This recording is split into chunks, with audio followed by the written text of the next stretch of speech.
This presentation is going to be one of our advanced presentations. It's going to be different than how we typically do.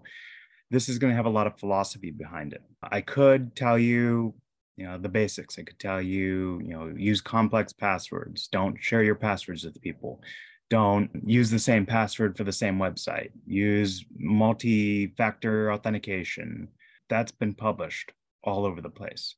What I really want to do is talk about why we're vulnerable to cyber security threats, to physical security threats. I want to really go into the philosophy and hopefully get you to recognize the vulnerabilities we place in our own lives and why we're vulnerable to these things, so that you can hopefully change the behaviors and understand the risks and then mitigate them. My name is Patrick Botz-Forbes. I am the LAFD CERT Central Bureau Coordinator. Today, we're talking about cyber and physical security, why we are unsecure. Purpose, as I mentioned, is really to explore the risks and vulnerabilities we have in our daily lives. We're full of these risks, and pretty much anything we do comes with some sort of risk. There's very few things in this world that have zero or even marginal risk, but we assess them and either ignore the threats that a risk could give us, an action that we take, the risk that it poses, or we mitigate them and then move on with their lives. Really, the origin of this presentation was a friend of mine who's very intelligent, very experienced, got caught and tricked. Anybody can do this. The cyber criminals out there are not just preying on dumb people, stupid people, ignorant people. They're preying on intelligent people. And actually, the more intelligent you are, the more likely you are to fall for something. Not just because you might think you're too smart to get caught, but also because the way these cyber criminals are crafting their attacks, they're designing it to really exploit the weaknesses in our own lives. And no one is immune to these weaknesses. So that's why we need to be aware of them and figure out how can we mitigate the damage, mitigate and reduce the chances of getting caught, but also understand that if you do get tricked, you're not alone. You're not stupid for getting tricked. You are simply one of the people that you just were having a bad day and you fell for it this time. One of the things I want to talk about is, as we get into things here, this is not going to be political. I'm going to talk about how we're presented information. Unfortunately, the way the world is right now, everything is very political. So I'm going to try and keep this very non-political, keep it very matter of fact and straightforward. And I ask that you do the same when you have any questions, and please keep the chat clean as well. So there's a lot of assumptions that we're going to be making in this presentation. Number one is, this was actually a senior lead officer, LAPD senior lead officer, who told me this, and I find it to be very good assumption. 10% of any group does not belong, be it in your own community, in your own family, in your job, employment, in any population.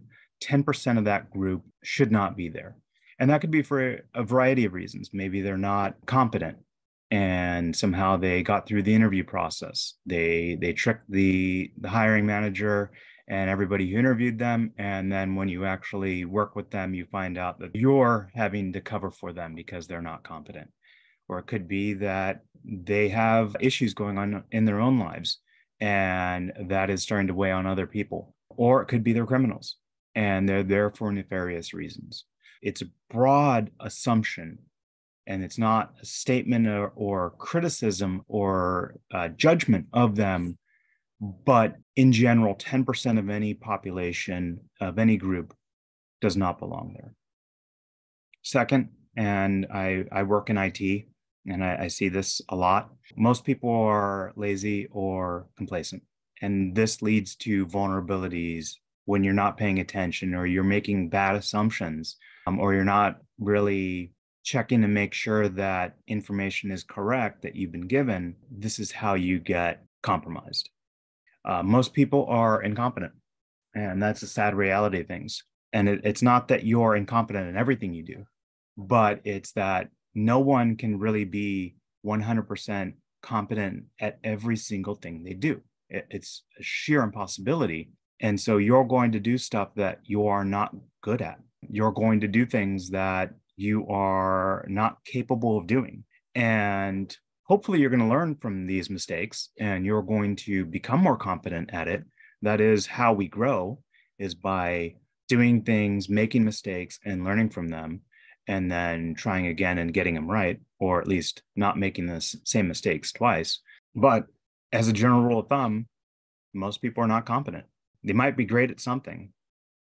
And that's not to say that they're a problem, but when people give you information, you have to look at the source and find out, is this someone I trust that knows what they're talking about? Or is this a mistake that they're trying to share with me and bring me down with it? And again, that's not to say that they have a nefarious reason to do this. Continuing on with that, most people won't validate or confirm information given to them. And we see this over and over again on social media. Someone says something and people share it without checking, without confirming that the source is valid, that the information is accurate. I'm not going to say facts check because that has a negative connotation in some groups, but that you don't verify the information and you go ahead and share it, and then you become part of the problem.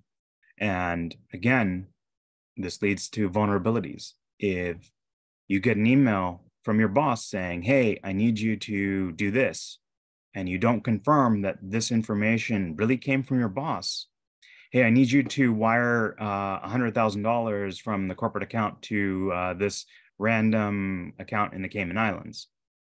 Oh, it came from my boss, so it must be valid, right? Well, you didn't verify that. And this is not an uncommon problem. Many companies have fallen victim to this.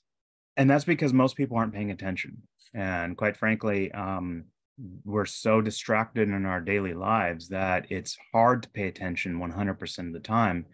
And you do become lazy, complacent, or tired, or overwhelmed, and you get tricked because you weren't paying attention. Now, here's one of the interesting ones, is that most people want someone to blame their problems on. Unfortunately, it's very common to not take responsibility for your own actions, and anything that is out of your control, or maybe you made a mistake, sometimes it's easier to blame someone else.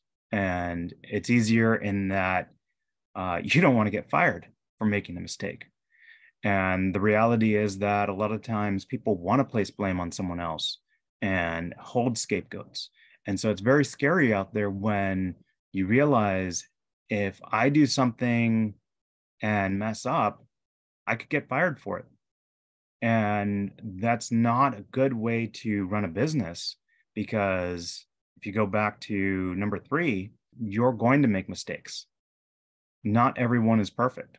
And if you're so scared of making a mistake because you're going to get fired, then of course you're going to try and blame someone else for a problem that you created. And it's something that this world has embraced, unfortunately, and we see it over and over again. And it's because, as an extension of that, people want to blame other people for problems outside of their control. So instead of saying, how do we fix this? It's, who do we blame for this? Who do we hold guilty? Who do we fire because something didn't go as planned? The reality is that most problems are complex, and complex problems require complex solutions. Well, complex solutions are not easy. They're not simple. They're not fast. They're not, we do this and the problem is solved. It's, we have to do this, this, this, this, this, this, this, this. And if this worked, then we have to do this and this and this. And then maybe we can solve the problem. And in our society where everything is fast-paced and everyone has short attention spans, that becomes very much of a problem, especially in the political landscape. You ask government to fix a complex problem, and you have politicians who they have a 4-year term and a 2-year term limit. And the solution may take 20 years of planning, development, and growth to come up with a complex solution for a complex problem, but you have a politician who's only going to be there for 8 years. Well, that's not going to get them reelected. A 20-year solution is not going to give them the headlines they want to advance their career. And so we really do look at what is the quickest way we can come up with some sort of possible solution that may not work, but it's going to make us look good. And this is where we go back to, well, that didn't work, so I need to blame someone else for the problem. One thing I always assume is I don't assume people are trying to do me harm out of malice. If something goes wrong, it's more likely that it's due to laziness or incompetence or short-sightedness than anything else. I think 90% of the population is here for a good reason or trying to do their jobs. And when something goes wrong, if I try and find someone who's trying to hurt me, I'm looking at the problem in the wrong way. Number 9, working in IT, technology isn't perfect. We realize that, hey, I bought this product and it should work. Well, it didn't work or it broke. What am I going to do? What does the company do? How are we going to fix this problem instead of blaming someone for technology failing on us? When I first did the live stream to YouTube, it said it couldn't connect. Well, I started it 10 minutes before the presentation just in case there was a problem, because that gave me 10 minutes to fix the problem. And when I tried it again, it worked. Well, if I started the live stream right when I started the presentation and ran into this problem, I'd be scrambling now to try and fix it before I could even start the presentation. Always understand that if anything's going to break, it's going to break, and you need to give yourself a little bit of window, make sure that your products work, make sure you test everything. And sometimes it's going to test fine, but it's going to break when you actually try and use it. This one, I think, is both a fair and a not fair statement. Corporations will always choose profit over safety and security, especially publicly traded companies. And the reason for that is you have to understand that the board of directors and the CEO have one job, and that is to maximize the shareholder profit. And when you have a publicly traded company, a company that looks at the more expensive long-term solution, it makes an investment, reduces the short-term profitability of that company for long-term profit. And some companies are really good at investing wisely and making sure that they're thinking for the long term. Other companies are not so good at that, especially when your stock price is down and your shareholders are upset about you and you rely on your shareholders to have a job. You may make decisions to maximize short-term profit at the cost of safety, security, or possibly even jobs of your employees. And we see this over and over again. Every time there's some sort of hiccup in the market or predictions are not great, we see a massive round of layoffs. And that's short-sighted thinking, because if I need my employees to grow my company, but they're the most expensive expense for me, and I get rid of them, I minimize the long-term investment in growing the company for saving money right now. And I don't know, but the IT industry has taken a massive hit over the last 6 months of layoffs. Microsoft, Google, Apple, everyone's laying people off left and right. And that's because short-term thinking. But then again, I'm also not, the CEO of a publicly traded company. So I might have a different opinion if my job was on the line. Cybersecurity, this is from Merriam-Webster, is defined as measures taken to protect a computer or computer system as on the internet against unauthorized or access or attack. I'm sure that means everything you need to know about cybersecurity, and that by just me reading you this definition, you're now experts at cybersecurity. Or this definition literally said nothing relevant. Physical security is defined as the protection of personnel, property, and physical assets from physical actions and events that could cause damage or loss. Again, you're now experts at physical security, right? Or I just read to you a definition that means absolutely nothing. When we talk about security and why it's important, we have to realize that our possessions identify us. And as you get older, you realize that your possessions represent a lifetime of growth, accumulation, memories, memories of your family, memories of events that were monumental in your life. And these possessions, while it may sound materialistic, they're important to us. And making sure that someone doesn't take our stuff is rather important. This is why we have locks on our doors, because if someone walks in and the door is unlocked and they can just walk in and take whatever they like, it it hurts us, not just financially, but they're taking our memories, taking our meaningful items that represent us. And to do what? Who knows? They could sell it. They could go, this is garbage. It means, it was a gift from a relative who, passed away, and they see it as garbage and they throw it away, or they smash it and it's junk to them. But to you, it was the last thing you got from this person. And our personally identifiable information or data is as much physical possession as a digital one. And what I mean by this is that our data is, while it's in the cloud, is also on our devices. And we need to protect that as much as we protect our homes and our property. We have to secure it. We have to lock it, because people who steal our data, they'll do something with it. They'll sell it. They'll use it to commit crimes. And it's our identity in that when it comes back to, well, who committed this crime? Well, it was a stolen identity. It was Bob Smith, and Bob Smith is now on the hook for this damage. And everything that the criminal did was under Bob Smith's name. And now Bob Smith has to answer for this. Well, Bob Smith didn't do a good job of securing his data and it got stolen, or trusted the wrong website with it and it got stolen, or clicked on the wrong link and it got stolen. And now Bob Smith has to spend a huge amount of time fixing and correcting and cleaning up the damage done by this criminal, who, for all intents and purposes, was Bob Smith. It always costs more to repair, replace, or fix something than you think it will. If you think, oh, I don't have anything of value, I'm poor, my credit's shot, they can take whatever they want, they're not going to be happy with it, that means it's never happened to you. You haven't had your identity stolen.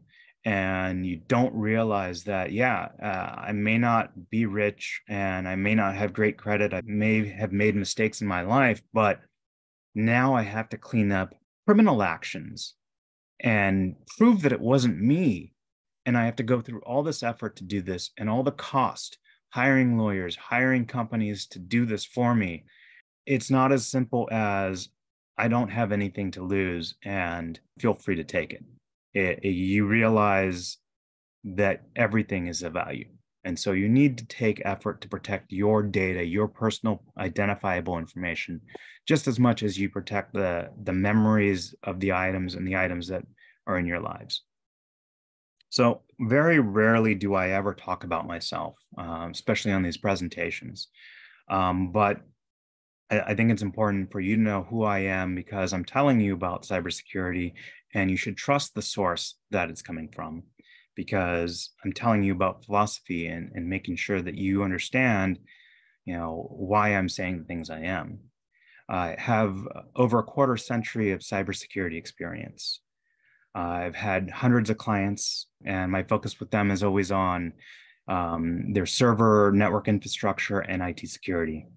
I've had clients in the military, nonprofit, education, healthcare, finance. I've had multi-million-dollar corporations.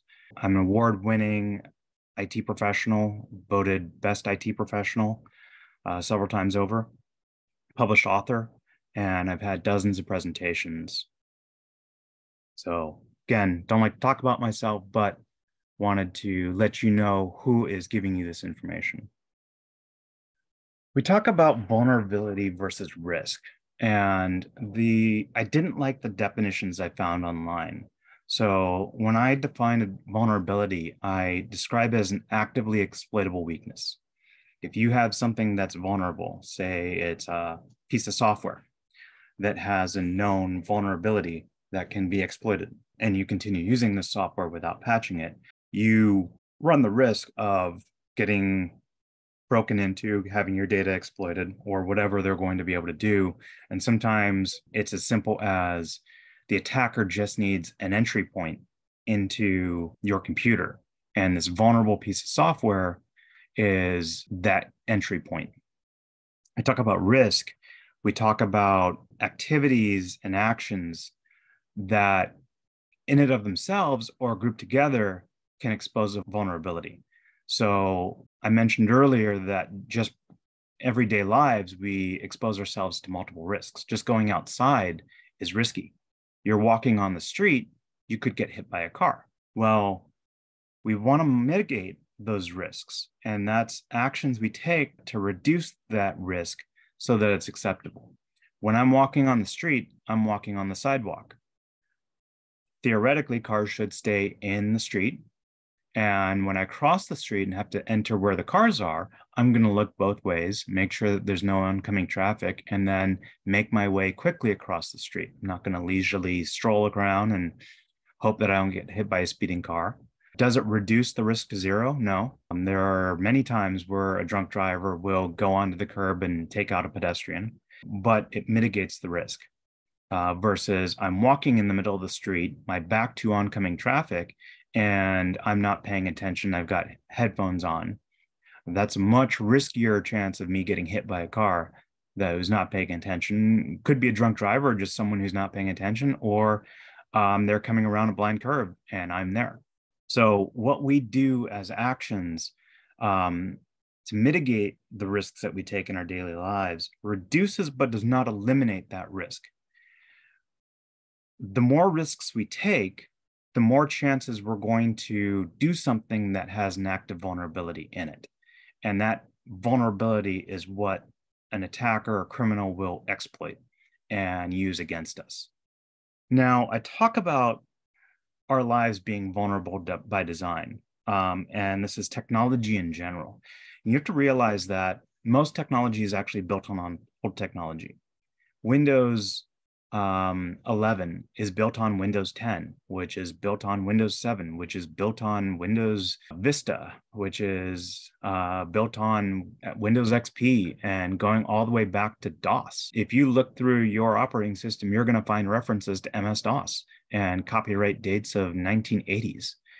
And this software is there, and this software was built in a time where we didn't have the internet. We didn't have organizations actively trying to exploit software. It was a time when people didn't think, oh, I need to encrypt this data. I need to make sure that it's secure. I need to make sure that it's well written. Built on, built on, built on, to the point where you could, attackers regularly discover exploits that have been in existence for 30 plus years that no one has discovered yet. And this happens constantly. Yes, new technology might be built from the ground up and might just not be as secure as it should be, or it's built on technology that you're not even developing yourself. You're using someone else's product in your technology, and that product is what has a vulnerability, can now be exploited. And now you have to fix it or find a way to mitigate it because the company that created this technology doesn't exist anymore, and someone isn't actively updating it and fixing these problems. So we really are vulnerable by design. And unfortunately, the reality is this is never going to go away. There's never going to be an instance where someone is going to write perfect code that has no vulnerabilities. Most software has some sort of vulnerability in it. It just hasn't been discovered yet. The saying was that the only way to truly make sure that your computer never gets hacked is to unplug it and throw it in the closet. The understanding is really that any piece of software out there, anything connected to the internet, anything that anybody can access has some sort of vulnerability and can be exploited. But that's not to say that we need to be paranoid about things. A lot of times these vulnerabilities are very difficult to exploit, and it takes a concerted amount of effort to make something happen. There's been exploits that are discovered where someone needs to literally plug into the motherboard and access the CPU directly to inject code into the CPU. Well, you're connected to the internet. Someone doesn't have physical access to your CPU. So the chances of that vulnerability being exploited are so low that I wouldn't freak out about it. However, when we talk about physical security as part of cybersecurity, my server room is locked up. To get access to my server room, you have to get access to the building. You have to get access to the inner doors of the building. You have access to the server room. You have to bypass all the security cameras and the security company that is patrolling our facility. And then you need to take our servers offline without us noticing to gain access to that hardware and to exploit it. It's simply not worth it for anybody to go through that amount of effort to try and exploit and do something to us. But it is a reality that these vulnerabilities do exist. And some of these won't be fixable. Sometimes, and there's been some pretty big ones where it was just the sheer amount of rework that was required to fix these vulnerabilities, it wasn't feasible. But because the risk was so low that it was mitigated by that, it was just so difficult for someone to exploit it. One of the biggest problems we have when we talk about the chances of a crime happening is population density. I mentioned before that a senior lead officer told me that 10% of any group does not belong. And if you think about that, that's 1 in 10 people. If you're in a group of 10, someone probably doesn't belong there. It doesn't mean they're a criminal. It just means that they're maybe not going to mesh with the group 100%. But as you start to get larger populations, that number goes up. 10 out of 100 people, 100 out of 1,000 people. City of Los Angeles, 4 million people, 400,000 people don't belong. Population of California, 40 million people. That means 4 million people don't belong. Could be criminals, could be people who just don't like the weather, could be people who are not making enough money to survive here. But 4 million out of 40 million. You talk about the population of the United States, 334 million people. That means 34 million people don't belong here. The population of the world is 8 billion. 800 million people don't belong here. You can see how quickly that ramps up. And if even 1/10 or 1/100th of 1/10 are criminals, that's a lot of criminals in a city the size of Los Angeles. That's a lot of criminals in the state of California, a lot of criminals in the United States. 60 years ago, cities were a lot smaller. Towns, it was acceptable that, in your town of 4,000 people, you left your door unlocked because chances of a criminal really low. But no one would think in the city of Los Angeles with 4 million people here that you're going to leave your door unlocked. And there are literally people walking around trying car doors to see if they're open. And if they get lucky and open the door, hey, I'm going to rummage through your stuff. And hey, you left something here, I'm going to take it. Or they're walking along and they're looking in windows. They say, hey, somebody left a bag there. Looks like a laptop bag. I'm going to break the window and take that laptop bag. Maybe I'll get lucky. Maybe it's a laptop. Maybe I won't get lucky. And, hey, what are the chances of me getting caught? Pretty low. There's not police everywhere. With the pandemic, people are wearing masks. That's not uncommon. So if a security camera catches me, I'm wearing a mask and I just broke into a window, what are the chances of them identifying me? Well, what if I do get caught? Did I hurt somebody? No. Did I steal something that was over a certain threshold and becomes a felony? No. So what are they going to do? Probably just slap me on the wrist and let me go. We heard about the burglar who was sneaking in through and crawling through restaurants and businesses, he admitted that he committed dozens of felonies. I think it was like 64 felonies he copped to. And he was in jail for less than 100 days, and probably even less than 30 days. With population density, the chances of a criminal breaking into your home, your car, costing you on the street, mugging you, goes up significantly. That's not to say that we should be panicked and paranoid and freaking out that we're going to get jumped by any passerby, but we need to be aware of this. Like I said, going outside is a risk. We mitigate the risk by paying attention to what's going on around us, not drawing attention to our expensive belongings, not leaving things out, making sure we lock our doors, making sure that we hide our valuables so that we don't attract the attention of someone who wants to take it from us, who thinks, well, if I take it from them and I don't kill them, if I get caught, no big deal. I'll be out in less than a week, or I'll be out by the end of the night. People who break into cars all the time, they get busted all the time, and they're out by the next morning committing crimes again. So the same applies when we talk about cybersecurity. You have to realize that everything is online. You don't need a passerby to physically be there to see you and access you. Your data is out there. You're on websites. You're on your phone. You're on social media. They can be in a different country. They can be in Russia. They could be in South Africa. They could be in North Korea. They could be in Ohio. They could be just down the street from you. And suddenly now it's not, 40 million people in the state of California or 4 million people in the city of Los Angeles. It's 8 billion people.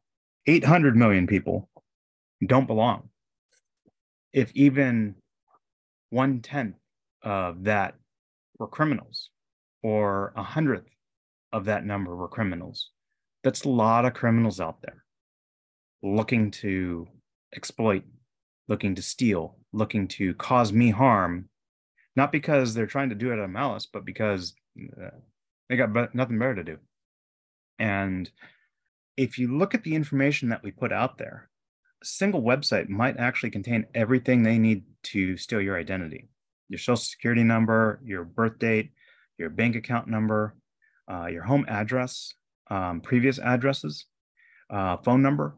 A lot of this information, personally identifiable information, can be used to steal your identity or reset your passwords or whatever else that they need to do to gain access to that website and gain access to your data. Even your work addresses. I don't know if you've run your credit before, but sometimes they ask you, which of these addresses have you lived at? Which of these addresses have you worked at? And it could be a previous employment. And that information, if it's out there and you share it, can be exploited. Or, say you're on Facebook and you're in the Bahamas for vacation and you're sharing photos online of your vacation. Well, guess where you're not? Guess what? One of your friends who isn't really your friend now knows about you.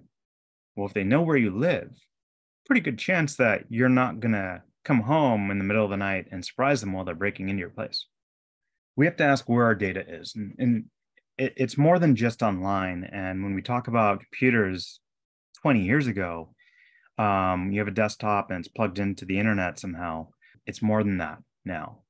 Your laptop, your tablet, your smartphone probably has more information on it, access to more data, access to more bank accounts. And if your smart home is online, it could unlock your doors. It can open your garage. It can turn your lights on and off. It can disarm your security system. And smartphones go missing all the time. We're not very careful about them. I've seen people get up and leave their phone when they go to the restroom. What are the chances of password on that phone? Not everybody locks their phone. Now, some systems will require you to put in a code, but I'm guessing of the 104 people that are online tonight on this session, at least a third of you probably don't have passwords on your phone. Well, what's on your phone that can be used against you? So it's very important that not only do we lock our phones, but that we keep them with us at all times. Don't leave them on the table. Don't leave them in a bag that you leave when you go to the restroom. Always keep that on you because, well, our wallets tend to have very valuable information, driver's license, credit cards. I would actually freak out more about losing my phone than I would about losing my wallet. And then how many people actually have those nifty cases that their cell phone case is their wallet too? Could you imagine losing that? You lose your cell phone and your wallet and there's no security on your phone. Now they've got everything about you. And well, with my credit cards, I can cancel them. With my ID, I can get new ones. But I use my phone for multi-form factor authentication. That's a lot more difficult to change now without it, because that's how you validate who you are. And now a criminal has it. You can see how much of a problem this becomes. But it's also things like your car's GPS. Your car tracks where you go. If you search for locations, it knows where you've been. You put your home and work address in there. You valet park. Well, that valet has full access to your car GPS now. Your car gets stolen. That criminal who stole your car has full access to your GPS. They know where you've been. They know where you live. They know where you work. Most people work during the day. So where are they not going to be? At home. And if they can see a history of your locations, they know your patterns. And they can figure out where and when you're not going to be there. But now we talk about what's online. Stores, Amazon, it knows my address. It has my credit card on file. Somebody breaks into that or gets my phone, which has that information on it because I'm logged into Amazon, that becomes a major vulnerability for me. Services. Actually, I was talking to someone, they pointed out that there was a website called InfoGuard that was for government security professionals to keep track of and get announcements on events in the world that they need to pay attention to. Well, that website collected information and there was a breach, and all the membership roll of that site was compromised. And guess who these people were? People with security clearances, people in government agencies, people at all levels of government and private sector, and anyone who generally pays attention to security. All of that information was grabbed. So even the security websites are the ones that are more vulnerable. Your banking website, of course, Costco, as if you have a Costco membership and you're logged in, that has a lot of information about you. So things to be aware of what you're sharing online. It's not just social media, but it's also the stores that you frequent. And how do you get to them? Well, your cell phone or your computer or something. You think, oh, I don't keep any sensitive information on my tablet. Yeah, you do. You really do.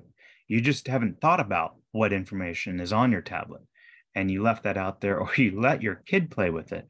And your kid managed to somehow send that information to somebody. That's great. Other things you don't think about, your smart TV. Your smart TV might be logged into your Facebook account or your Instagram or something. And those get compromised all the time. And now you're sharing that information with the attackers. I mentioned that your identity matters, even if you don't think it does. And the reason for that is there's a lot of things that people can do with your information. Yeah, they can open up credit lines, credit cards. And yeah, you might have bad credit, but that doesn't mean you're not going to be able to open a credit card. You might have bad credit. Doesn't mean you can't get a mortgage or a refi. It doesn't mean you can't open a phone line, a cell phone plan. One of the big things that has been happening is people filing false tax returns for other people and getting their tax returns, and you haven't even filed your taxes yet. Someone else did on your behalf, and now you got to explain that to the IRS. In California during the pandemic, there was a massive scandal as California was trying to get unemployment benefits out to people. These cyber criminals were starting to take advantage of it and figuring out ways to get that unemployment money and cashing in on thousands of false unemployment claims. Well, they got your information and they used it to file unemployment. And now you got to explain that to the state of California. Vehicles, hey, vehicles are registered under someone's name. If you're a criminal and you want to do something nefarious, why don't you register it under someone else's? When the police look it up and say, oh, this is Bob Smith, and they were spotted robbing a bank, Bob Smith has to answer for that. Well, Bob Smith, didn't even know that his identity was stolen and it was used to register a car. Travel tickets, if you're going somewhere and you're being traced and tracked, go as someone else. Pretty much anything that requires your name and address, and your identity can be used to steal that information. We talk about threat actors and what they are and who they are. And there's really three categories of them. You have the amateurs, you have the professionals, and you have government agencies. And amateurs really do focus on smash and grab. They're trying to just make a quick buck. They're looking for something that's not going to cost them a lot of money to do, least effort to do it. So they don't want to have to put a lot of time and energy into doing something. So they're typically going to go after one way and one way only. And they're looking for volume. If they can, break into a website and steal 30,000 username and passwords, and say even 10% of those are shared with something else, then they can try that against other stolen data and confirm it or sell that information. It doesn't even have to be accurate. The sheer number is valuable because they're maybe making 1 cent per stolen identity, but if they steal 30,000, that adds up pretty quickly. When we start talking about the professionals and the government agencies, these are radically different than the amateurs. These are, when we see malware ridden, it's actually organizations, software development companies that are writing this malware, and they're doing you've heard about getting crypto lockered. They'll write something that exploits a website or exploits your computer and then encrypts it. And then they demand a ransom. And they say, if you want your data back, pay us this ransom. Well, it didn't cost them much to develop the software to do this. It didn't cost them much to get it into your hands. But if you're 1% of the people targeted and hit by this, and you don't have any backups, you don't have any way around this, you might be willing to pay that ransom. And now they're able to make money off of you. But the great thing is some of these malicious software companies actually have great tech support and customer service. And so when you pay the ransom, sometimes they'll do everything they say they will to get your data back, or not. Or it could be that you're paying the ransom and you never get your data back. You never know. But what we are seeing is that there are actual organizations out there who are doing this professionally. It is their job, and they are criminals. Unfortunately, we're also seeing government agencies that follow very similar tactics. Unfortunately, they tend to target outside of where they are, but there's a lot of nations out there that are also employing professional hackers and professional criminals who try and exploit data, and they do it to make money for their country, or they're trying to exploit and get data. So this becomes very much a problem if you work in a sensitive industry, defense, contractor, banking, or just in general government, and you get exploited, and they find a way to convince you that you need to share your secrets with them, or they'll reveal your secrets to the world and you get fired, or worse, go to jail. So what we're seeing is that these companies, these organizations, these government agencies have extensive budgets. They will spend the time and research to, if they're targeting someone, they will do their homework. They're going to follow this person. They're going to learn everything they can about this person, their online social history, websites they frequent.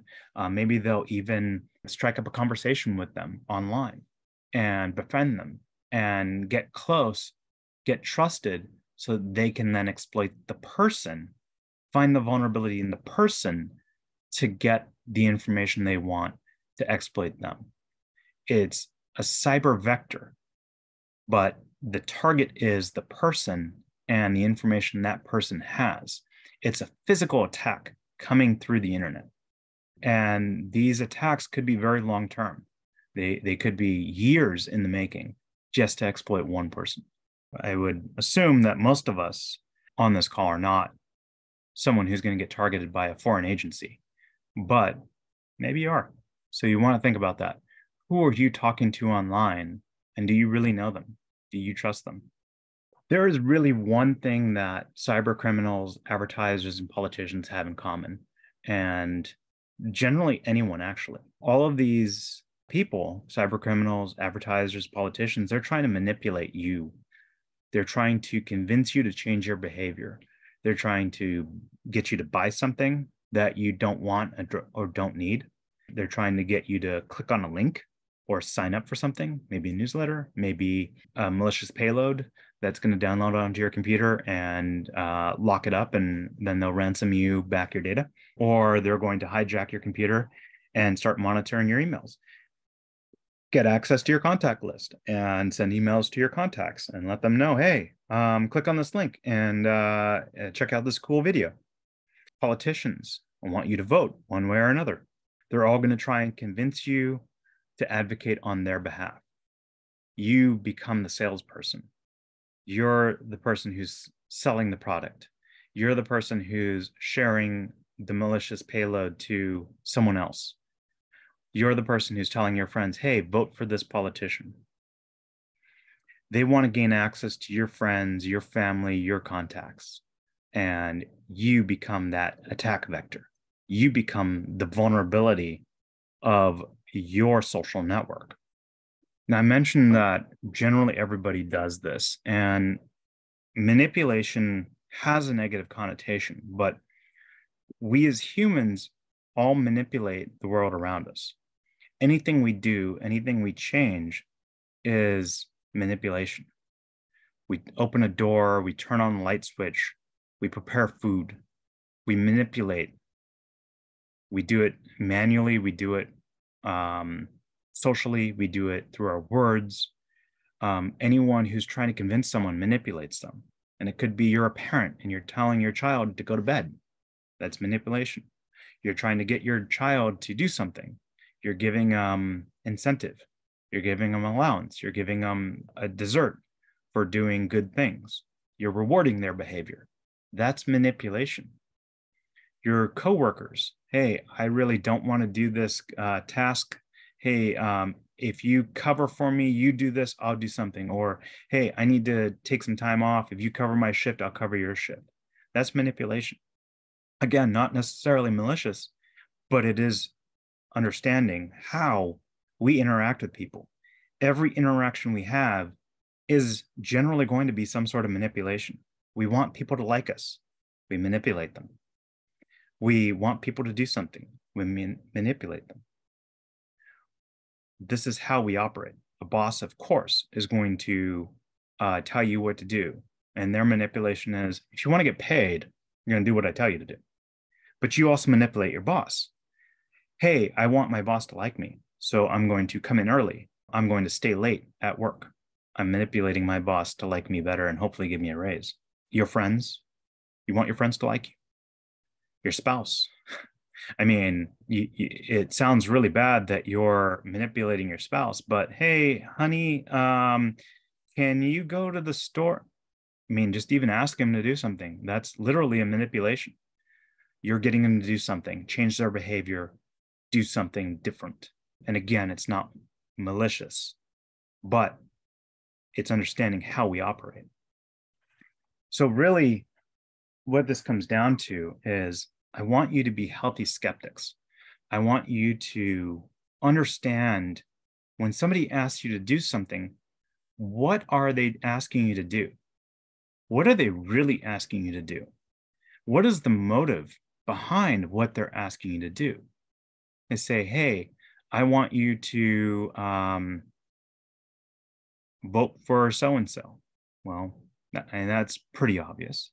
But it could be, hey, if you want great hair, buy this product. Okay, pretty straightforward. It starts to get really muddy and really complicated when they say, hey, can you do me a favor? Or this came up at work, actually. One of the help desk personnel asked me to do something.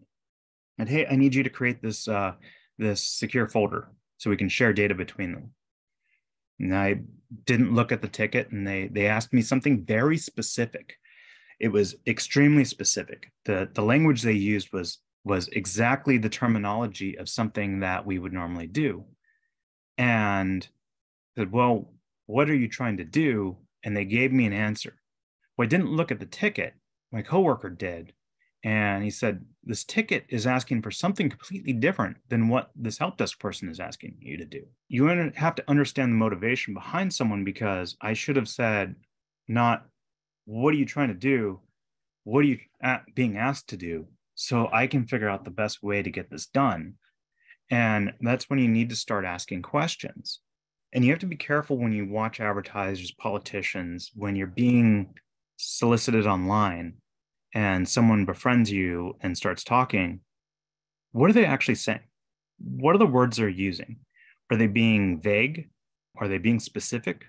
Are they using language that you think you know what it means, but it doesn't? And we see this over and over again in dating websites. Dating websites have a very high amount of scams going on. And you think, oh, this cute girl reached out to me and she seems interested. And I spent a couple of days getting to know her. It seems like we're really compatible. And she's in South Korea right now, and she'll be visiting the United States in a month. And I'm going to spend that time to get to know her and then go meet her.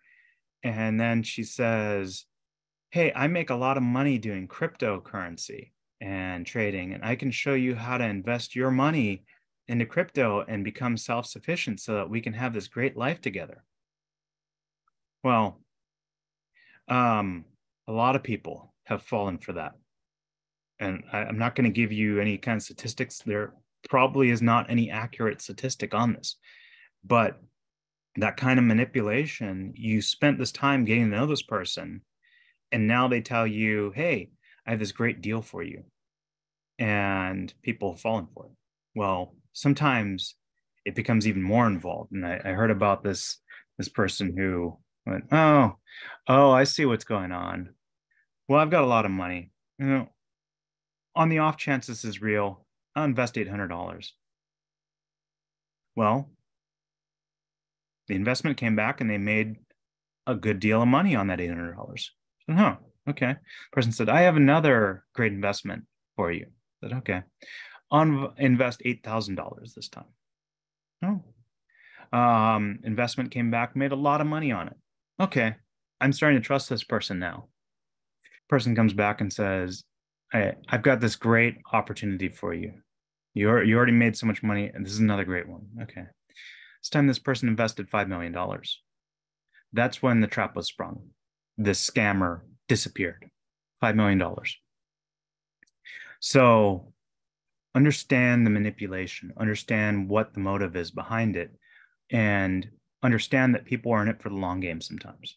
They're going to use language that is going to try and trick you. They're going to emotionally target you so that you trust them, you feel like this person is on my side and that it's us versus the world. Be careful when they tell you something and they're not citing sources or they're not being specific. It's a red flag, or they tell you facts that you can't verify. And you're building this trust with this person, and it turns out they've been lying to you this entire time. The red flags were there, but they managed to, again, these are professionals. This is what they do for a living. You're a highly intelligent person. You shouldn't fall for this. But because these people, this is all they do day in, day out, they're very good at it. And you just got suckered. So I said, I've got over a quarter century of cybersecurity experience. Well, that's pretty vague. I mean, over a quarter century, yeah, it could be true. Can you verify that? Can you actually, do you know that I really do? Is there any way you can look me up and see that I have all this experience? Yeah, maybe, maybe not. It's pretty vague though. What does cybersecurity experience really mean? I've been working on computers since I was pretty young. I would actually estimate over 30 years working on computers when I was in middle school. I've had hundreds of clients. I don't know how many clients I've had. I really don't. Probably more than dozens, but hundreds? Meh. Can you verify that? Is there any way you know that? I say I focus on security, on servers, networks, IT security. What does that actually mean to you? Doesn't mean anything. Vague. Had hundreds of clients, military, nonprofit, education, healthcare, finance, multi-million-dollar corporations. Yeah, it could be true. Does that mean anything? It makes me sound better, right? It makes you have confidence in that, these people have trusted me, theoretically. Who knows what I actually did for them? Award winning. Did I say what award I won? Voted best IT professional. By who? A published author. Yeah. Maybe I put something online. That's not necessarily a lie. It's not even a lie. But did I say what I published that's relevant? Maybe I could be a poet. I publish poems. Doesn't have anything to do with IT security. That sounds like I know what I'm talking about, right? I've done dozens of presentations. Were they about IT security? Were they about anything that's relevant to this conversation? I manipulated you by being vague, by telling you all these great things about me. The reason why I don't like talking about myself is because I shouldn't have to convince you to trust me by telling you my qualifications. I've seen people whose email signature blocks are longer than their emails are because they give you all these qualifications, all these trainings they've taken, all these classes they've taken. Doesn't mean they know anything. Be wary about someone who sells themselves as more than what they really are. If they have to tell you how great they are, they probably aren't that great. It was Fear the Walking Dead. There was an episode where this bad guy is threatening someone. He says, "I'm a very dangerous person." And the person who actually has credentials, who worked for the mafia in South America, who is tortured and murdered people and is in fact very dangerous himself, goes, "I've known a lot of dangerous people before, a lot of dangerous people. And the one thing they all have in common is none of them had to tell me how dangerous they were." So when you interact with people, be careful about the people who oversell themselves. Be careful about the people who need to tell you how great they are, because they're probably trying to sell you something. They're definitely trying to manipulate you. When I interact with people, I hope that when they talk with me, when I converse with them, when I share with them information, the way I say it, the confidence I have, that tells them more about me than I could ever tell them about myself. I mentioned statistics, and be very careful about anyone who's quoting you statistics, because there's entire books on how to lie with statistics. Yes, statistics could be useful, but you have to ask yourself certain questions like, what are these statistics based on? What is the motivation of the person who made these statistics, the source? How accurate are they? You could give statistics that are based on a lot of assumptions, and turns out they're not very accurate, but they sound great. How big is the sample size? Well, out of the people who used this hair loss drug, 90% of them regrew hair. How many people used the hair loss drug in their test? 10 people. Well, maybe they all shared the same disease that caused them to lose the hair. Statistics can be used to lie all the time. One of the big things that they do is they leave out certain data. They leave out the parts that don't agree with the statistic they're trying to sell you. and they make a lot of assumptions. I mentioned the assumptions that I make at the very beginning of this presentation, very clear about that, those assumptions. All data sets have certain assumptions that have to be made in order for that test or that study to happen. And then can you verify any of this information? If you can't verify it, then question a lot validity of that information that you just received.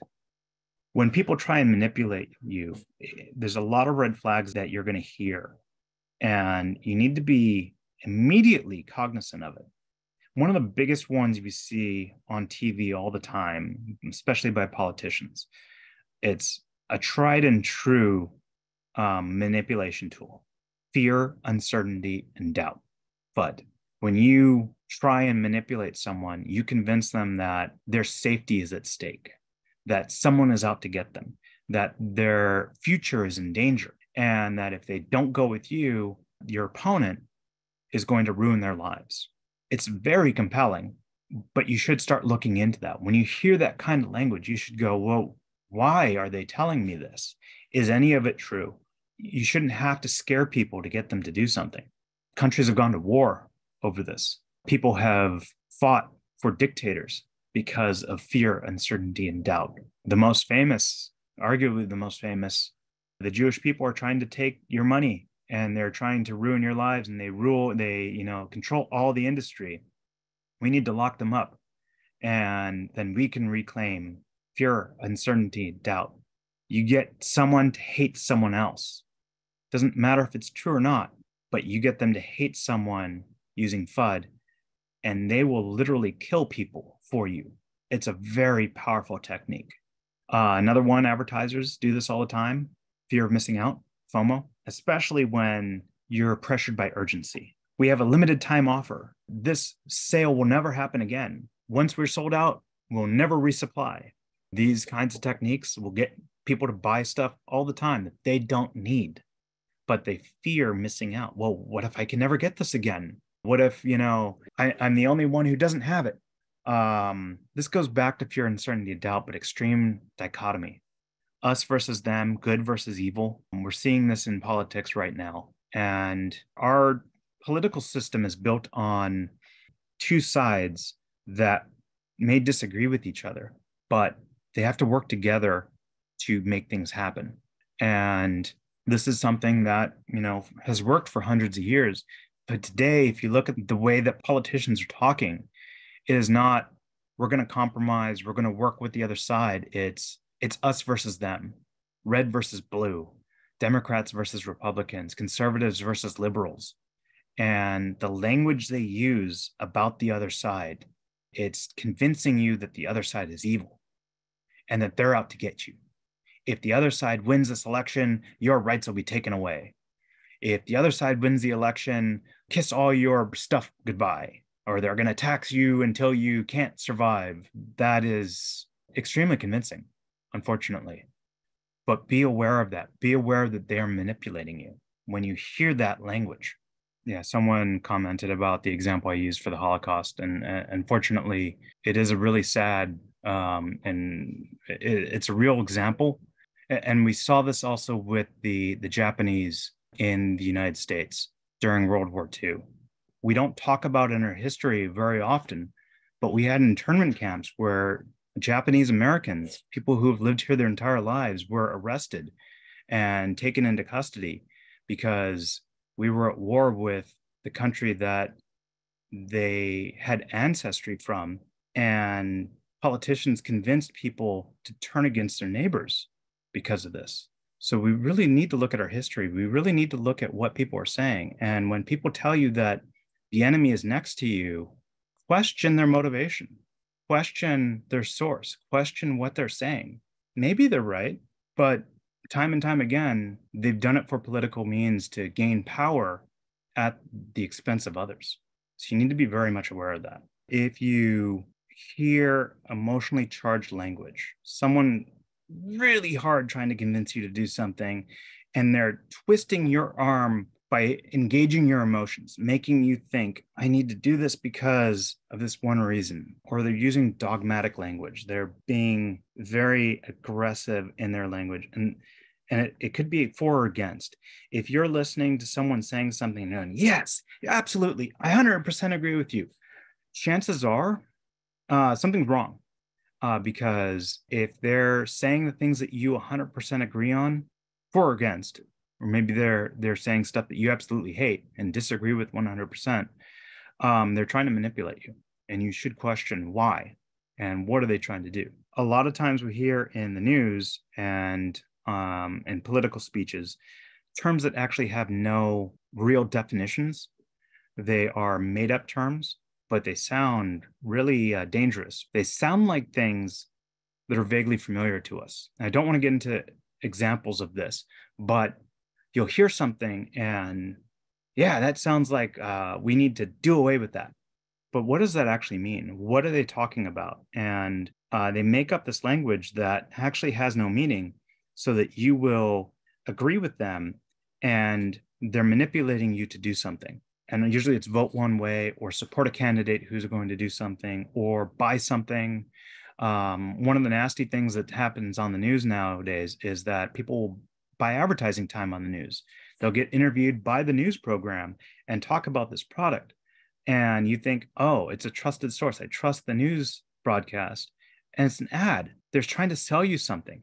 And the news company is making money off this. They're selling their broadcasters to sell this product to you that may actually not even be vetted by the company, and it's a dangerous product, or it's untrusted, but you think it's trusted by the news company, so you are willing to buy it. Be very careful about this one. Universally true statements that actually don't apply to what they're talking about. They say it should be illegal to kill people with machine guns. Well, I think all people can agree with that. It's a universally true statement. Well, it's also true. It is illegal to kill people with machine guns. It's illegal to kill people with knives. It's illegal to kill people with hammers. It's illegal to do a lot of things. But making that statement manipulates you. You think, yes, I agree 100% with this. And now I'm going to do whatever they want me to do because they've charged me up with this statement. But it's not relevant. It has nothing to do with what they want you to actually do because it's already true. And you're not going to change one way or another. They're not convincing you of something, but they're manipulating you to get you onto their side so that you do what they want you to do. And the question is, what do they want you to do and why? So I asked this question. Someone in a CERT meeting was saying something, and he happened to be our captain. And he said something, and I thought about it for a little bit and went, yeah, that sounds great. But what does that mean? And the look on his face was priceless. He said a lot of words that didn't actually mean anything. And he was telling us something, and it was getting us all charged up, but he didn't actually tell us anything that was relevant. He used a lot of language, a lot of words, and it was very vague, and he told us nothing. And the first question that should come to mind is, what does that mean? Or why is that the case? How does this actually work? Say, we're going to do this, this, this, and this. How are we going to do that? It makes no sense. During the pandemic, people were afraid that the National Guard was going to declare martial law and force everybody into FEMA camps. Well, when you look at it, it's like, how are they going to do that? There's not enough of them. They can't do it to the entire nation. If all the National Guard were in one city, maybe they could declare martial law on one city, but to what end? Why are they going to do this? Where is this going to happen? Who is saying this? These are the questions you need to ask anybody who is telling you something. Dig deeper. Understand what they're saying. Understand why they're saying it. Understand, is this even possible? If you're telling me that this is going to happen, does this make any sense? Is this physically possible for anybody to do it? Do they have the numbers? Do they have the financial backing? Do they have the political willpower? Do they have the support of the people? When you start asking these questions, you start peeling away the onion and you realize, no, they're full of it. None of this is possible. And what happens a lot of times is when you start asking these questions, they get very upset and they try and intimidate you and they yell at you and they say, well, you're one of them, you're not one of us. And they try and convince you that you need to stop asking questions and just go with what they're saying. Now you know that what they're saying is pure manipulation. If you ask somebody questions and they have answers, they're going to give them to you. Maybe they don't have time right now, it's busy, but they're not going to get mad at you for asking questions. They want you to understand the truth. And if they have the real answers, they want to share that with you. Someone who gets mad at you for asking questions is manipulating you because they don't have the answers. They can't give you the answers. You need to be very scared of that. Be very worried. But don't be an asshole. A lot of people will actually use asking questions as a way of manipulating. Well, why is this? Well, why is this? Well, who are these people that are doing this? There's certain political commentators that have shows that do this a lot, and they're very famous for it. They don't want the answer to the question. They want you to think that you're being tricked by someone else. And so, yeah, I agree. Who are these people? Well, you're not going to look it up. Most people are lazy. If someone says, go Google it, are you going to Google it? Really? Or are you going to think, oh, okay, yeah, I guess you're right. I should be, thinking about that. And then I'm too busy to go look it up. If you're doing this, if you're asking questions that you don't care to know the answer to, you're manipulating others. If you get an answer to the question, somebody answers you the question, you don't need to be a 4-year-old and keep asking why. Accept it. All right, that sounds legit. It seems to, it was a good answer. They were able to answer my questions. I don't need to keep asking questions. I got the answers I needed. Now, there's a lot of laws out there. People ask, well, isn't cyber crime illegal? Isn't it illegal to scam somebody? Isn't it illegal to break into their bank account? Isn't it illegal to murder somebody? The answer is yes, it is. Do they stop criminals? Laws are designed to punish. They dictate the punishment for a crime. So if someone is convicted of drunk driving, they take away their license. They make them pay fines. They put them in prison. Did it stop them from drunk driving? No, because that's not how laws work. Now, if the law says you're going to be summarily executed for drunk driving, you might think about that. Oh, maybe it's not worth, getting dragged out of my car and shot in the head for drunk driving. But, what are the chances of me getting busted for drunk driving if I go home? I think I'm sober enough. I think I can make it. And then you hit somebody, drive into a telephone pole or something. Don't believe that laws are going to protect you. You need to understand the reason laws exist. Somebody did something, and now there's a punishment for it. It's not going to stop other people from doing it. There's simply now a defined punishment for it. And if the punishment isn't sufficient, again, summary execution for drunk driving, people are still going to drink and drive. If the punishment for stealing someone's identity and committing wire fraud is a suspended sentence and a fine, they're going to keep doing it because the punishment wasn't enough to deter them. And if they get caught for crawling into doggy doors or through air vents and burglarizing hundreds of businesses, and the punishment is a week in jail, they're going to keep doing it because they have nothing else to do. And the punishment isn't enough to deter them from committing that crime. So understand that laws are not necessarily going to protect you. So who is going to protect us from the bad guys? Well, the nice thing about living in a society where it's a big city, city of Los Angeles, for example, with 4 million people, is there are a lot of resources here. 90% of the people belong here. 10% don't. So the chances of you running into a criminal, while higher than in a location that maybe has 4,000 people, there's a lot of people around you who are going to do something about that if they see a crime happening. Hopefully. There's no guarantee. Unfortunately, sometimes we see people just pull their cameras out and videotape it. But we have, 4,000 firefighters in the city of Los Angeles versus a small town which may have 4 firefighters who are volunteers. We might have, we have, I think it's like 10,000 police versus a small town with, 3 cops. There are more resources available to us in a large city that help us as much as the number of bad guys out there that wish to do us harm also hurt us. But we really do need to take stock of what we're doing, pay attention to where we are, and we need to protect ourselves from bad guys. If we think, oh, the police are going to protect me from a crime, the crime happens, the police show up and investigate the crime and hopefully catch the bad guy after the crime has occurred. The law is there to punish the criminal after the crime has occurred.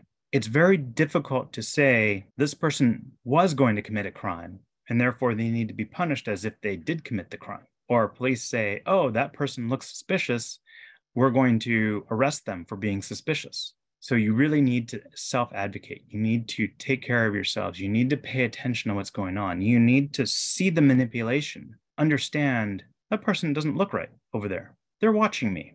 I'm going to watch them back. Or I need to not be here because I don't know what's going on over there, but I don't want to get caught in a bad situation. Same thing, I'm online. Something doesn't seem right about this conversation. This person randomly contacted me. They seem really friendly. They're not in the country. They're going to be back in a month. They live the life that I want to live, and they're telling me that they can make me all sorts of money. Maybe this is a scam. Fear of missing out tells me, but what if it's not? What if this person is legit? What if they actually are going to make me all this money if I invest my cryptocurrency in their scheme? I'd rather not lose my money and risk not making millions of dollars on their scheme. What's more likely? They have a scam or a legitimate get-rich-quick scheme? And chances are it's a scam. So when you're online, especially on social media, especially in any chat systems, Discord, Teams, whatever, don't share more information than you need to. If the information is optional, don't put it in. What benefit is that system going to get from getting your information?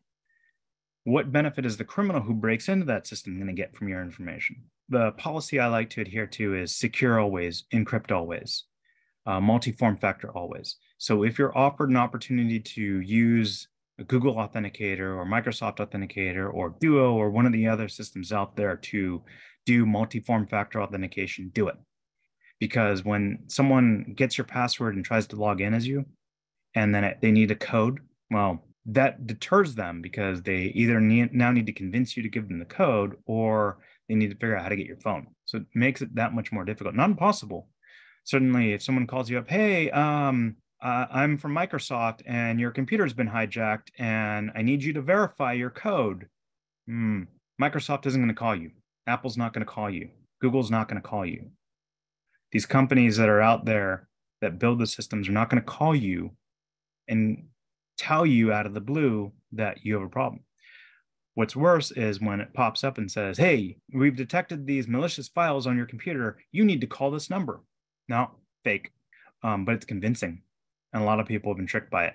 A lot of intelligent people have been tricked by it. There's 2 real good tactics, and that is make the scam look like a scam. So you convince people who will question it that it's a scam and they're not going to question it and waste your time, or make it look like it's not a scam. Make it look really good, and then convince people that you are legit. And you can spoof numbers. You can make it look like you're calling from LAPD headquarters. You can make it look like you're calling from the White House. That is so simple to do that you can't trust caller ID. You can't trust the number that they're calling from or texting from to be real. So just be aware, if something seems wrong, use your good judgment. Doesn't smell right. When you write a password, longer is better. It takes you longer to type it. You have to remember it. But if you use a phrase, 3 or 4 words, then that password is going to be really strong. And it's going to be hard to guess. It's going to be hard to brute force. When someone's trying to crack passwords, they're going for the low-hanging fruit. They're trying password 123, password 1234, password 1235. Oh, I got in. And don't be lazy or complacent.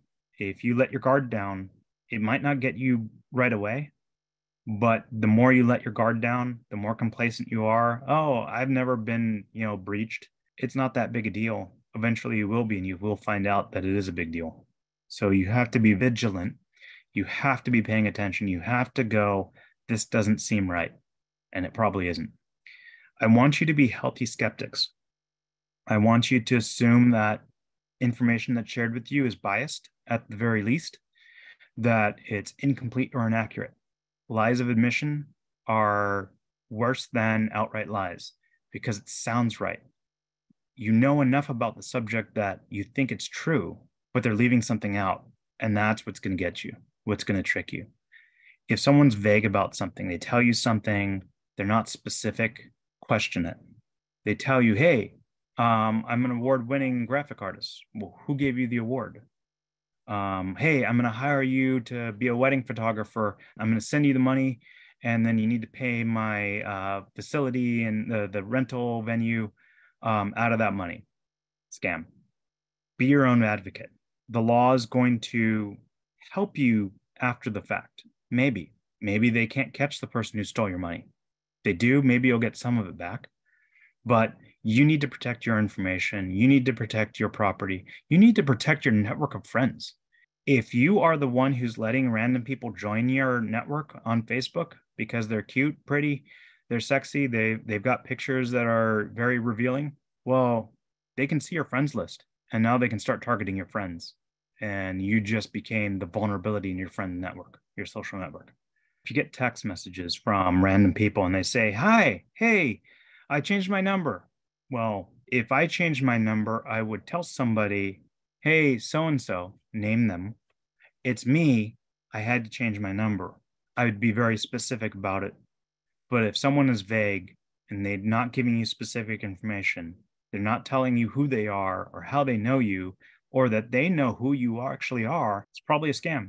Fear of missing out convinces you, well, what if this is a real person? What if this is actually someone I know? It could be, but if I ignore them, maybe they'll come back, hey, hey, it's actually so-and-so. Let them give you the information you need to know. Don't engage with them. As soon as you respond back, they know you're real. And they know that they have someone on the line that they can try and manipulate now. And it could be, hey, I'm your grandmother. Your niece is in Spain. She got mugged. I don't have enough money to send her money. Can you do it? Can you wire this money to her? Well, people fall for that a lot. Don't put your names of your kids on your vehicle. See the little family things with Bob, Sue, the dog's name. How many of you have your dog's name as your password? How many of you have your kids' names as your password? How many of you are going to get a text saying, hey, little Sue, she fell down and or whatever, she's in Spain and she got mugged and needs money. Now they have a piece of information they can use to target you. Don't give people that information. Hopefully you learned something. Hopefully this wasn't too tangent-y. Hopefully you'll be better advocates for yourself and share less information online. But if you do get convinced otherwise and you find out you've been scammed, know that you're in good company. It happens to a lot of people out there, and it's professionals doing it. It's not just some random kid in someone's basement. These are companies, these are people who are employed to do this, and they're very good at it. So don't feel too bad if you've been scammed. Just learn your lesson, be more careful next time. There's the website, or you can go to training.ntp-la.org for all the list of our upcoming trainings. If you haven't yet, please sign up for our newsletter, certvolunteer.org. It's going to show us the neighborhood team program. That's the email list, so you can find out about these presentations, these upcoming drills that we put out.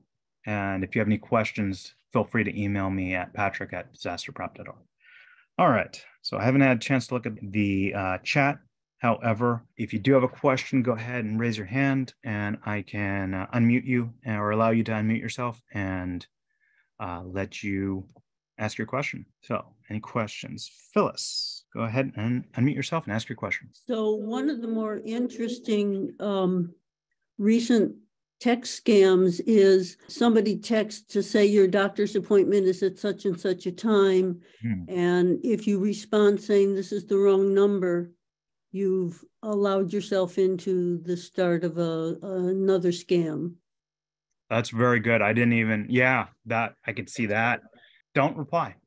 If it's not applies to you, you don't know who this is, do not reply, because all you're doing is verifying your information. Now they're going to sell it to someone else, or they're going to actually know that they have a target, and now they're going to invest a little bit of time and energy into you. So that's a great one. Thanks, Phyllis. John, go ahead and unmute and ask your question. Okay, yeah, thank you. Yeah, I've been looking for information resources about the topic that you're going over. And specifically, I'm subscribed to lots of podcasts and information about corporate cybersecurity, cryptography, stuff like that, but just general security and being aware and being skeptical for the citizen.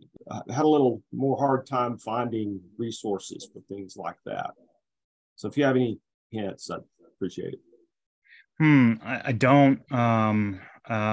Maybe there's some other IT professionals on here that have some good suggestions, but a lot of this is the experience I've learned. I should find some resources to share with people. Unfortunately, I don't have any off the top of my head. John, go ahead and unmute yourself and ask your question. Sullivan. Ebonique. Sullivan, yeah. Was it Ebonita? Ebonique. Ebonite. So my question was I guess when you're trying to start protecting yourself, are the VPNs and the antiviruses, are they sufficient? Because you always get these invites on, like, in your emails and stuff to subscribe to something, and they generally will cost you about $100 a year, and then you're just stacking program on top of program to protect yourself, and then you're wondering, am I even doing enough? So that's where you have to question the source. Why are these people emailing me? Well, they're probably trying to sell me something. Is this legit? Is this something that's actually usable? I would not click on any links that you've been emailed, because you don't know where those are going to go. Generally, if it's $100, they're trying to convince you that you're paying and you're getting your money's worth. You shouldn't be paying $100 for an antivirus. Generally, there are subscriptions. They're probably going to be about $50 a year, and that price goes up and down with sales and stuff. What you need to do is search best antivirus, or AV Comparatives is a good one. It's more for the professional, because they actually run reports and they do testing, and that information changes quite frequently. But news websites will do stories on antivirus. CNET.com is a good one until they run out of business. I don't know how long they're going to be around for. You go out and search. And I don't like telling people to go Google it, because they're not, but you need to learn, do a quick search on the internet and actually see what people are saying out there. There's a lot of resources out there. Read multiple sources. One thing I didn't mention is, if all the sources say exactly the same thing, it's probably a scam. And there's been sites out there that sell a product, and they will actually create multiple websites and have fake reviews. Well, if you look at the reviews and they all sound very similar in content, and they say nothing bad about the product, it's probably not legit. But that's just another scam out there. So I'm sorry, I can't give you a better answer. Just if somebody advertises to you, don't trust it. That's the best advice I can give. Sally. I'm just wondering, how in the world can we get this presentation on a podcast, news networks, places, that will get to thousands and millions of people? This was excellent. And I really think that this type of presentation does need to be out there. Have you ever thought about doing podcasts, or know somebody that could get this to more people than you even are today? This is on our YouTube channel, and it's shareable. We'll get it edited and cleaned up a little bit, so it's not the full 2 hours. But I'm not good at selling myself. It was an excellent presentation and really appreciated. Thank you. Thank you. Glad you found it valuable. Joy. Hi, Patrick. Thank you. In your one of your slides, you mentioned travel and someone else. I didn't hear the whole sentence. It was in your slide, identity matters. Could you state that again, please, to clarify it? I was saying that you might not think that your identity is valuable enough to steal, but what people would do is they just need someone else, and they need someone else to, put the name of the tickets under. They need someone else to apply for the loan or the mortgage. And you might think that you don't have a great chance of getting it, but they're still going to ruin your credit by doing it, and they don't care. So your identity, even if you don't think it's valuable, is valuable, and you need to safeguard it. Oh, thank you. Thank you. But when you travel, you need to give the airline their information, yes? Yes. But what I'm saying is that a criminal needs to give someone's information, and they might use yours. And that's why they're stealing it. They're stealing it to impersonate you so they can commit crimes. It was a wonderful, important presentation. Thank you. Thank you. Carolyn. Hi, Patrick. Thank you so much. For those of you who are wondering, I'm the stupid, intelligent person that got scammed, and I asked Patrick to do this presentation so other people wouldn't get scammed. I didn't get so far as to them getting my money, but they got too much information out of me, and I could kick myself for it. But I learned a lesson, and I learned a lot from just what you presented here tonight. I just want to share something that I had to do as a result of falling for a scam and getting my computer information, making it vulnerable. I had to do a system restore to uninstall software, anything that I hadn't put on there already. And I had to update my BIOS on my computer or my laptop. I changed all my financial passwords, Amazon, the bank, PayPal. I changed my email, all my email passwords. I created a new email account that was different from the one that they had access to. And I changed my cell phone number so they can't verify stuff on the old phone number. Because like Patrick said, even if you have a two-factor verification, if they know your phone number, they could still impersonate you and verify something that they made that you didn't make. So it's so important to be vigilant and to not let yourself fall prey to it. Oh, there's so many scams out there. It makes me mad. And usually I am pretty vigilant, but this particular one, I fell for it. I stopped short of giving them money, but I had already given them too much information, and I could kick myself for it. But anyway, thank you, Patrick, for this presentation. I'm glad that I asked you to do it because other people need to hear that too. Yeah, and unfortunately, all it takes is one mistake. You click the wrong link, and suddenly you got this alert, very convincing alert, saying that your computer's been hijacked and you need to call this number. And you're panicking. It's that manipulation I talk about. It's designed to convince you that you need to do this right now, urgently. And you don't think about it. You just do it. It's a good thing you caught it when you did. But, again, it was very convincing. It was designed to be that way. All right, Marina. I have 3 questions. One, should we activate our VPN at home on computers and phone in addition to when you're in public Wi-Fi? Secure always, encrypt always. And yes, I think that you never know what the attack vector is going to be. The more protection you have, the better. It's not a guarantee. And somebody asked about Apple computers, and Apple computers are just as vulnerable as Windows and Android are. Just because there's not a lot of published vulnerabilities doesn't mean that they don't happen. Apple's very good at quietly patching security flaws, but there's been some big ones out there for Apple computers. And a lot of times antivirus on Apple computers scan for Windows viruses. So there's not necessarily a guarantee that you're going to, by installing antivirus software, using a VPN, that you're going to be able to stop the attack. And a lot of times there's a delay. So you visit a website and you go, oh, this website seems fishy, and you close the tab and then you go on. And then half an hour later or the next day, something pops up. So yes, in terms of the more security, the better, but don't be paranoid about it. Don't think I need to go and get all this security stuff because I'm going to get tricked or breached or something. Do what you can. Be careful about what you're doing on the internet, and don't click on links. That's the biggest thing. Or ads. Maybe an ad blocker is probably one of the best things you could do, because there's been some pretty monumental payloads delivered by, and payload is something that gets onto your computer and then runs, that happens because of an ad. You go to a website, got an ad. The website's not malicious. The website's hiring a company to do advertising for them so they can make a little bit of money by just you visiting.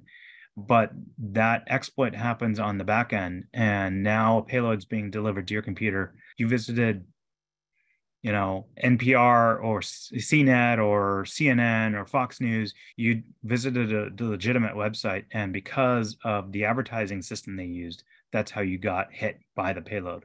Now, typically, they're not malicious on their own. What Carolyn should have done when she saw that pop up is just restarted her computer. If it came back after the restart, now you've got a problem. But restart your computer first, pull the plug, wait for everything to cool off, power it back on, and hopefully it's fine. Do some research, best antivirus, best VPN. The only thing that VPN is really going to protect you is from someone snooping your information, but it happens, especially if you're at a cafe. I never connect to the Wi-Fi that I don't own or trust. If I have a hotspot on my phone, I do that, and then I use a VPN because someone can see that hotspot. They can see my data traveling over the Wi-Fi, and they can potentially hijack that and either break in or gain information from me. So that VPN is going to protect my computer to wherever I'm going, but that's a little more advanced than most people need to do. Just be careful about where you're connecting to. Another big one is don't plug in your phone into a public charger, because your phone has a data connection as well as a charging port. It's the same thing. And if you plug into a malicious charger, it can actually deliver a payload to your phone, because your phone shows up and says, oh, there's a USB connection. Should I connect to it? And you're like, yeah, or always connect. And now they have access to your phone and they can do some pretty nasty stuff to it. Could you clarify that? Like, were you saying, like, if you're sitting in an airport, you know how they have plugs, AC, or, USB ports at the chair that you're sitting on? Somebody could have put something malicious on that? Yep. And someone could put a credit card scraper into a gas pump or hijack Target's entire credit card system. You don't control it. You don't trust it. That should be your rule of thumb. So does that mean you should carry a portable charger with you? I do. Carry a battery bank. Or they have these things called USB condoms. And what it does is it separates the data connection from your power. And so now you plug into the USB condom and plug into that unknown cell phone charger, and they don't have data access to your phone. USB condom, I love it. Do you recommend using a password security software like Dashlane? I haven't heard of that one. But things like LastPass, while it sounds like a great idea, is probably one of the most attacked sites out there because they have everyone's password. And so it's a risk, and it's also mitigation. So this site is going to protect you, give you better passwords. It's going to manage your passwords. You have different passwords for each site, but it's storing all your passwords. And so if somebody breaks into it, they have everyone's password. That concerns me. But it also is a better way to do passwords. So, and passwords are horrible. Passwords need to die in a fire. I mean, if you have like 100 sites you have passwords for, where do you store them? If you don't store them in a place like Dashlane or whatever it is. I use a password management system. I just maybe don't use the most popular one out there, but it's a mitigation and it's a risk and you have to assess it. All right. Sorry, I can't give you a good answer on that one. Thank you so much. Becky. Hi, thank you for calling on me. And thank you for your information. I was going to ask about the USB condom and whether those were legit or not.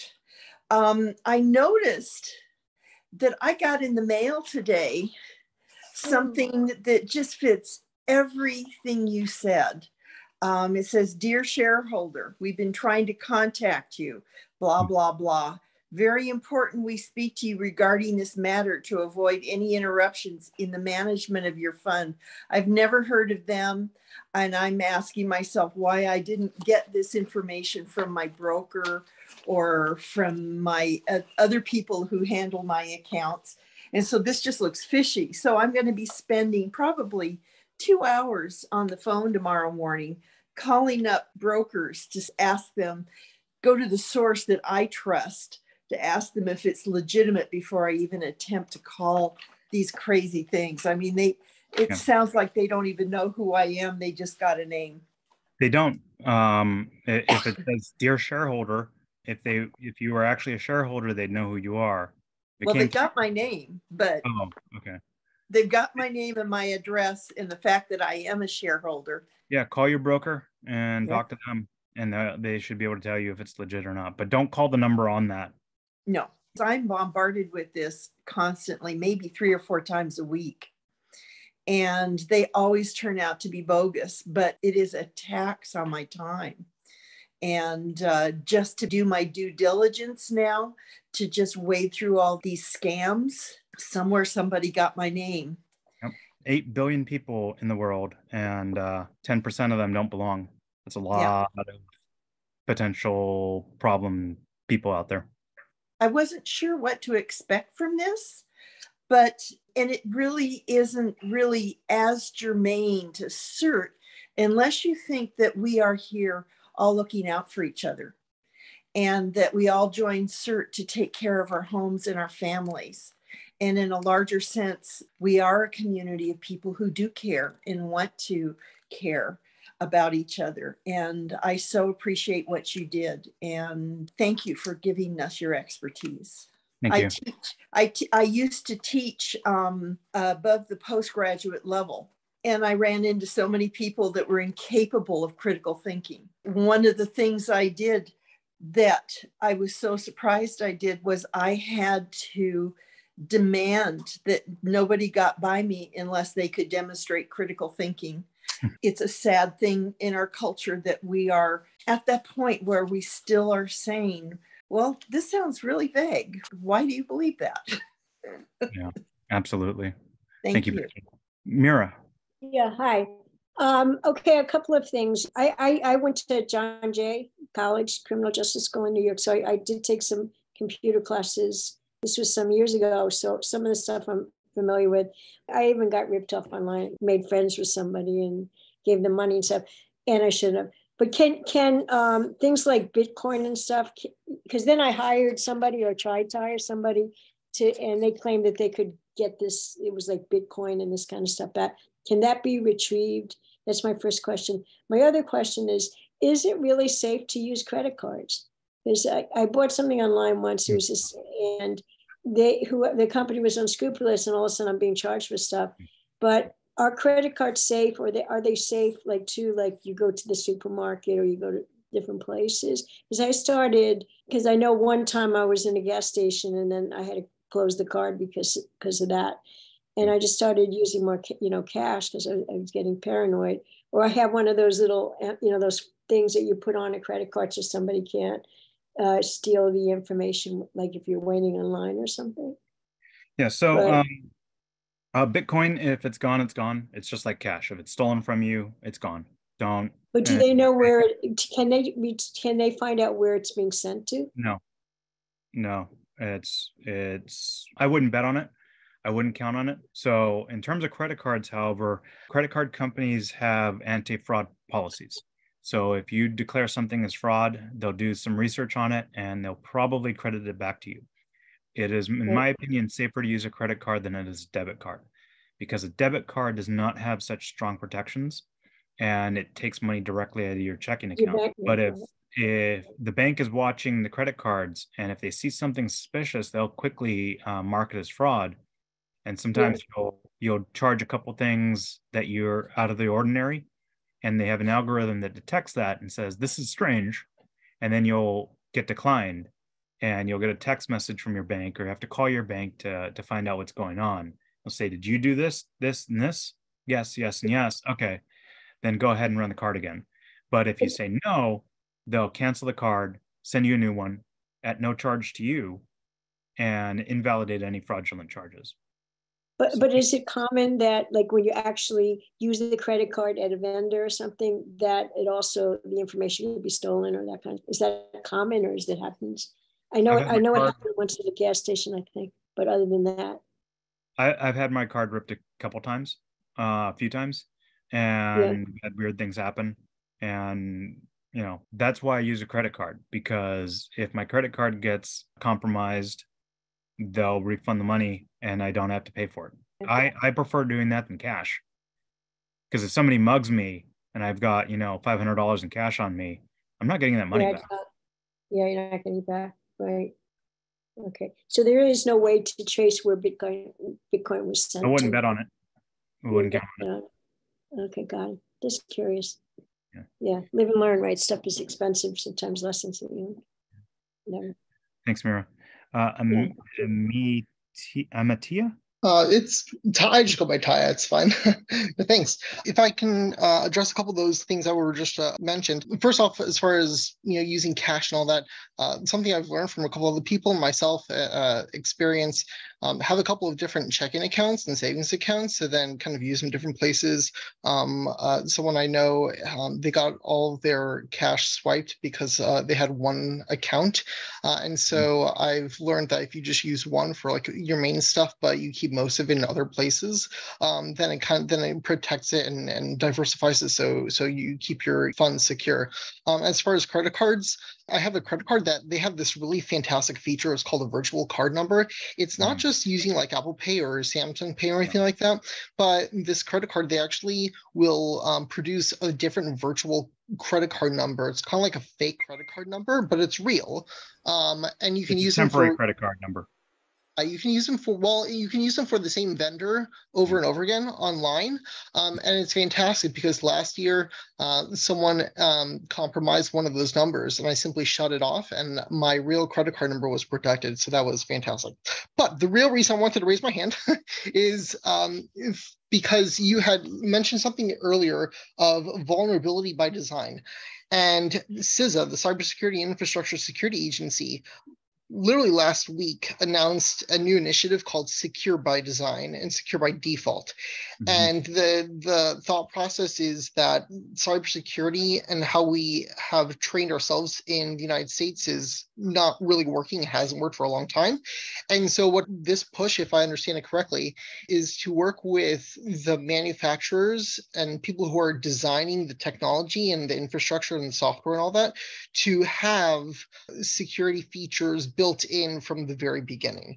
So I don't know how long it's going to take to implement it, but hopefully we'll start to see some positive changes in that particular field for personal safety and security. It does need to move in that direction, but your greatest vulnerability is going to be the people still, always. And attacks are more commonly going to be social engineering than technical attacks, but there will always be glitches and bugs and things that didn't work the way they were expecting to, and all about exploiting weaknesses. I can shove data in something and it's not rejecting it. Let me shove a lot of data into it and see what happens. I watch what happens and went, oh, that was interesting. Well, let me do this and then this and see where I can get with this. So it's, if you can exploit one program, then you can get access to something else and then exploit it there. And it's the problem when you let them on your computer. Walter, go ahead and unmute yourself and ask your question. Hi, I want to share that very useful work is adding a security key to your information, especially for emails and things like that. Security keys are pieces that you carry, it's a little, and what they do, they add an extra verification to your email account.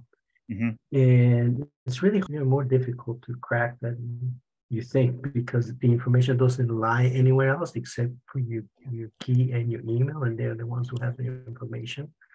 So I don't know, it's really inexpensive. I usually try to get a backup key just in case if you lose one, but it's just something that is very reliable for. That's the multi-form factor authentication I mentioned. A good thing.